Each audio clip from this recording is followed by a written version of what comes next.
कल शाम को 5 बजे से हम प्रशासन से मिलने की कोशिश कर रहे हैं। हम सभी साथ में थे। सामूहिक कलेक्टर साहब को मैसेज पहुंचाया कि हम सब इस इशू को लेकर मिलना चाह रहे हैं और आखिर ये क्या इशू चल रहा है बॉर्डर के एरिया के ऊपर।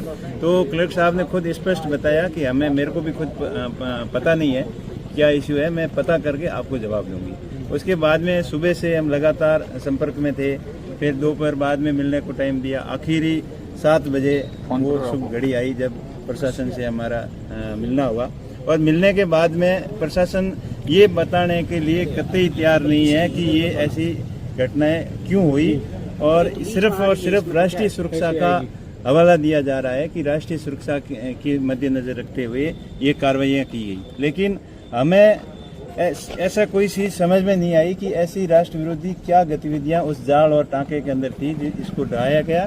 और इसके साथ साथ अन्य जो सामूहिक आस्था के केंद्र हैं, जहां हिंदू भी आते हैं, मुस्लिम भी आते हैं और भी लोग उन धार्मिक स्थानों के अंदर उनकी गहरी आस्था है, चाहे मंदिर हो, चाहे मस्जिद हो, चाहे मजार हो, चाहे दरगाह हो, जहाँ पर ये थार की इस क्षेत्र की अपना रही है, भाईचारा रहा है कि सभी धार्मिक स्थलों का सभी लोग सम्मान करते हैं। यहाँ खेमा बाबा के मंदिर के ऊपर सभी धर्मों के लोग आते हैं और वहाँ रामदेवरा के मंदिर के अंदर समाधि के ऊपर सभी धर्मों के लोग आते हैं। दरगाहों के ऊपर भी सभी धर्मों के लोग जाते हैं और ये जो आपसी भाईचारा है और इसके तहत ये ऐसी कार्रवाइयाँ आखिर क्यों की गई, ये हमारी समझ से बाहर है। क्या क्या कार्रवाई हुई है? जिले भर के लोग आपसे मिले होंगे, जनप्रतिनिधि भी मिल रहे हैं। देखिए, कल तक तो नोटिस आया था 11 तारीख की बैक डेट के अंदर। कल और परसों और आज की सुबह की तारीख में नोटिस दिए गए और उनको जवाब देने का उचित टाइम भी नहीं दिया।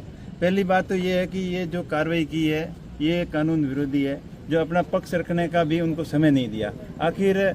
और उसके बाद में जल्दबाजी में ये जो कार्रवाइयाँ की गई है, हमने अभी सोशल मीडिया के माध्यम से और ये सुनने में आया है कि जाल ढाई गई, टाँके ढाए गए और कुछ मज़ारें भी ढाई गई, कुछ मस्जिदें भी ढाई गई और अगले टारगेट कुछ मंदिर भी हो सकते हैं, कुछ टाँके भी हो सकते हैं। तो ऐसा कुछ समझ में नहीं आ रहा है कि ऐसी क्या राष्ट्र विरोधी गतिविधियां इसके अंदर हो रही थी जिसकी वजह से ये राष्ट्र विरोधी गतिविधियों का हवाला देके ये कार्रवाई की। तो अगला कदम आपका क्या है? देखिए, सरकार का मकसद है कि वर्तमान जो परिस्थितियां चल रही है, यहाँ जो आर्थिक रूप से जो संकट आने वाला है, उससे पूरे देश के लोगों का ध्यान भटकाने के लिए जो ये कार्रवाइयाँ की जा रही है, कहीं पर मंदिरों को टारगेट बनाया, अलग ही तरीके की जो ये एक्टिविटियाँ की जा रही है, इससे साफ जाहिर हो रहा है कि वर्तमान की जो स्थितियाँ बनी हुई है उससे लोगों का ध्यान भटकाकर ये धर्म और संप्रदाय के अंदर लोगों को उलझाकर उनकी जो सरकार है वो इस तरह चलती रहे और आने वाले समय में